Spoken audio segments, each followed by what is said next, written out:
menduakan Allah dalam hal ibadah. Ya, itu maksud daripada syirik. Jadi kalau panjenengan melakukan satu aktivitas yang mana aktivitasnya itu ibadah, tapi tujuannya bukan kepada Allah, itu sudah syirik.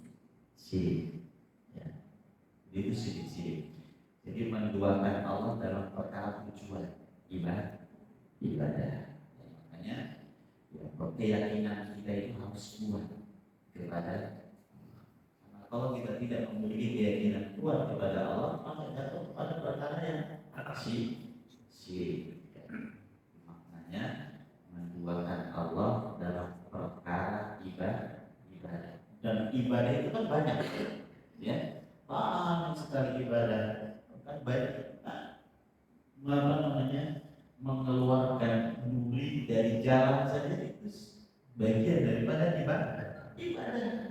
Maka kalau kita lakukan itu bukan untuk Allah karena manusia, berarti masuk perkara simpel sekali dan Allah masuk pada perkara yang sangat ya. Seperti itu mungkin sampai kita menduakan Allah Subhanahu wa taala dalam perkara apapun, ya, silakan. Ya, ibadah mubah, apalagi ibadah yang wajib, ya, ibadah yang wajib. Panjenengan masuk ke majelis malu, ya, majelis malu misalnya. Apa tujuan panjenengan yang apakah hanya dan masukan, ya, atau tujuannya ingin mendapatkan keridhaan Allah? Ya, mungkin awal-awal pengen suka, maka sekarang mulai diubah.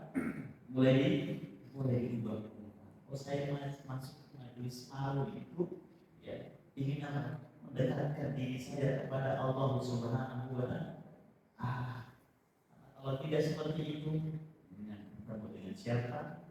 Tujuannya karena manusia dan tidak akan bertahan lama.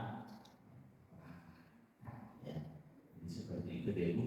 Ya, ada lagi.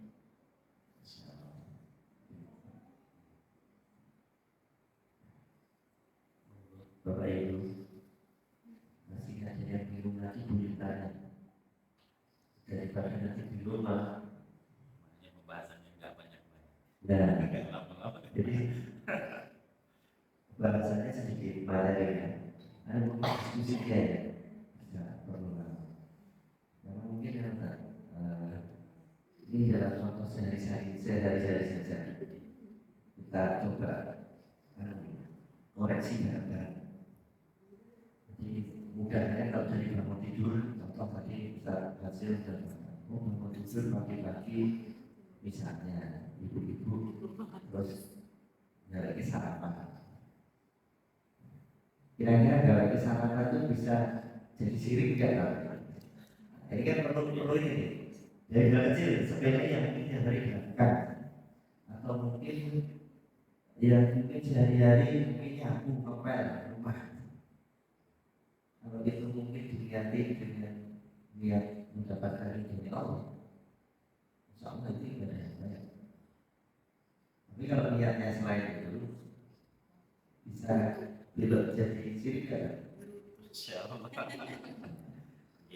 Nah itu niatnya itu benar. Itu ini kejadian kecil-kecil lagi dari kecil-kecil. Mungkin sama mungkin yang bapak-bapak juga tidur mungkin ibunya buat sarapan atau mungkin siapa tahu ibunya pas capek pas masuk angin mungkin bapaknya sih buat sarapan atau mungkin untuk pecel atau untuk apa istilahnya nasi uduk dan sebagainya untuk istrinya. Oh mungkin yang istrinya ke pasar atau nanti anaknya sekolah.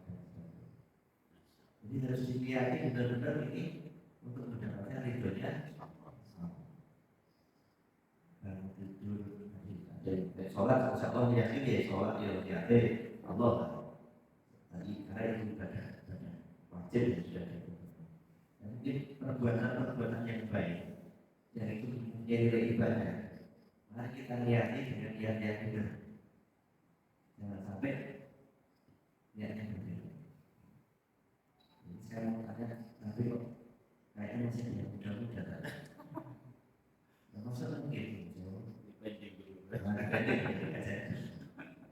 karena ada juga ibadah yang sebenarnya bisa menyenangkan, tapi juga bisa kurang menyenangkan. Tapi kalau dilihat dengan oh ini loh mendapatkan itu Allah, laksanakan kewajiban seorang suami, seorang istri, seorang anak, orang tua dan sebagainya. Itu para orang tua itu niatnya mendapatkan ridho.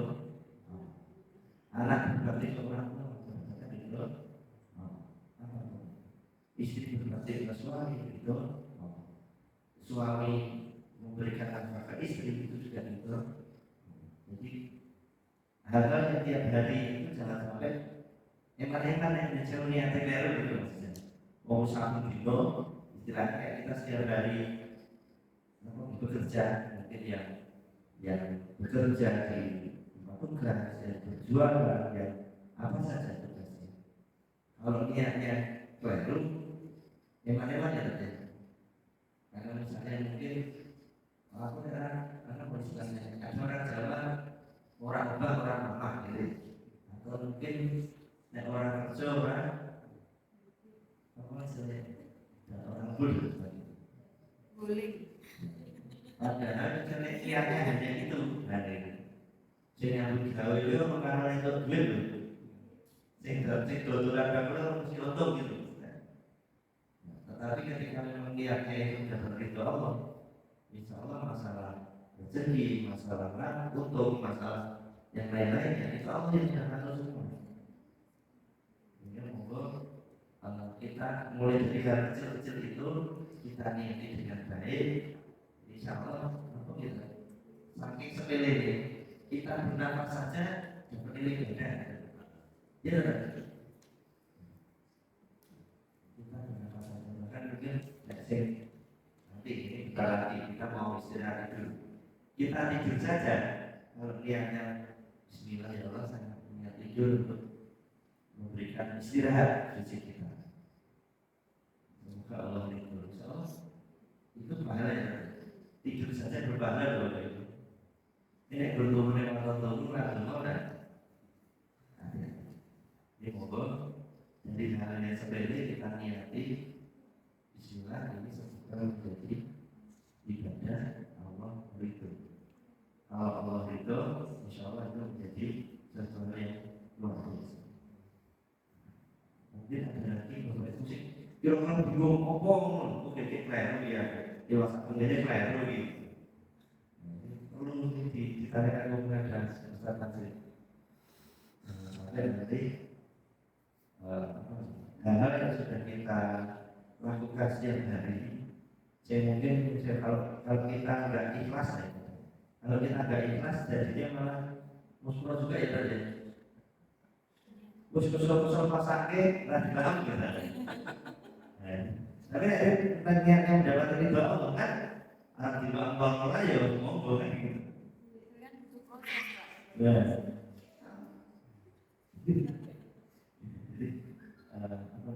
Kita belajar bareng dari hal yang seperti itu. Semoga ini menjadi nanti akan semakin lama semakin baik, semakin lama semakin baik. Insya Allah seperti itu. Tambahnya kita mulai. Terkait syirik ya, syirik itu ada dua, syirikul asghar, syirikul akbar, syirik kecil dan syirik besar. Seperti yang disampaikan tadi, gimana kalau misalnya nyapunya sama, kemudian niatnya dalam tujuan suami, beda Allah itu syirik apa enggak? Itu bagian daripada syirik, namun syiriknya tidak sampai kepada menghapus amal. Jadi syirik asghar, syirik kecil. Kapan syirik akbar itu terjadi, Ustaz? Syirik akbar terjadi ketika dalam hal keyakinan. Dia yakin sama Allah, dan aku juga yakin kepada selain Allah. Nah ini dikatakan syirik besar. Seperti tadi saya beri contoh, dengan musikan jalan dengan tujuan manusia itu masuk kepada syirik. Namun syiriknya tidak sampai kepada tataran menghapuskan amal. Ya, itu syirik kecil. Namun sama saja. Kalau misalnya perkara yang kecil sering kita biasakan, sering kita lakukan, lama-lama menjadi syirik besar.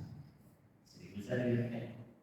Aku itu yakin Allah adalah zat yang menguasai laut. Tapi di sisi lain, saya juga yakin yang menguasai laut itu ya laut itu lain syirik. Syirik besar ini, ya nggak boleh. Berarti yang menguasai gunung Merapi, ya, Marija, saya yakin yang menguasai nggak boleh. Ya, jadi laut, gunung, semua yang ada di dunia ini adalah yang menguasai, mengatur Allah Subhanahu wa Ta'ala. Ya, seperti pohon yang besar, yang menguasai berat, ya, nggak boleh seperti itu. Itu masuk kepada tataran syirik besar. Itu yang pertama. Dalam keyakinan apa yang bertolak belakang dengan tauhid rububiyah, tauhid uluhiyah. Kemudian yang kedua ibadah, ya, dengan sholat dengan tujuan ingin mendapatkan hadiah. Apa saja, ya, itu sudah masuk pada perkara yang syirik, masuk perkara syirik, perkara ibadah yang di sini ibadah yang wajib, ya. Kalau ibadah yang wajib itu, ya, tidak masuk kepada syirik besar. Dosanya insya Allah akan dihapuskan oleh Allah. Dengan cara bagaimana Ustaz? Mengganti amalan kebaikan, ya, mengganti amalan keburukan dengan amal baik. Seperti dengan yang menyiapkan sarapan, ya, niatnya untuk mendapatkan pujian suami. Itu akan masuk pada syirik, tapi syirik kecil. Lalu menghapuskan kenapa? Dengan ibadah-ibadah yang lain, misalnya sholat sunnah 2 rakaat. Kemudian baca Al-Quran, wa'ad bi'isayyi'atan hasanatan tamhuha. Kalau sudah melakukan keburukan maka ikutilah perbuatan keburukan dengan perbuatan baik. Tujuannya apa? Agar perbuatan buruk itu dihapuskan oleh Allah Subhanahu wa Ta'ala. Tapi kalau misalnya syirik akbar, itu Allah tidak ampuni. Amalnya dihapus, dia dosanya tidak diampuni, bahkan bisa keluar daripada Islam. Seperti itu, syirik itu ada 2, syirik besar, syirik kecil. Kalau lewat kuburan, lewat jalan dekat kuburan, gitu, boleh nggak? Soalnya kadang kan aku merinding gitu loh. Lewat kuburan. Maksudnya jalannya dekat kuburan. Langsung. Kelakson. Takut pada kuburan. Boleh nggak? Ada dari yang membolehkan kelakson depan kuburan ini. Itu pertanda kalau nanti ada apa-apa berarti ada orang lewat. Jadi yang jelas itu nggak ada contoh dan ada ajarannya itu langsung. Ajaran apa Ustaz? Ketika kita melewati kuburan, kita diperintahkan untuk mendoa. Ya, assalamualaikum ya Allah, ya Allah.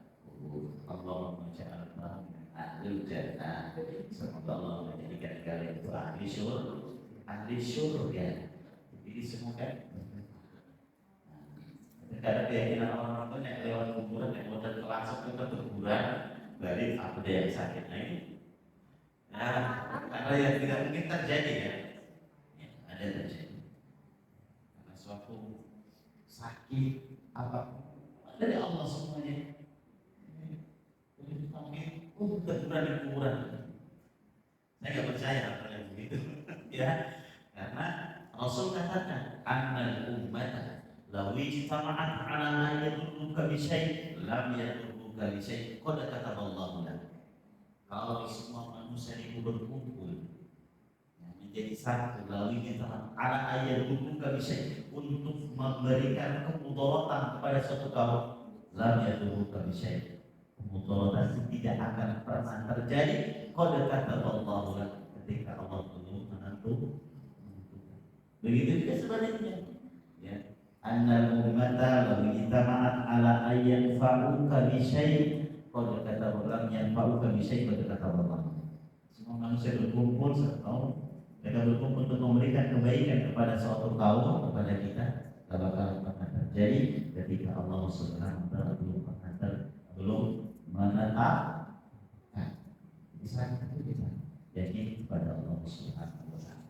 Jadi lewat kuburan. Kemudian pertanyaan, boleh nggak usah klakson? Ya boleh saja sih, ya. Ini klakson kuburan boleh saja, jadi tidak ada larangan. Ya. Jadi satu-satunya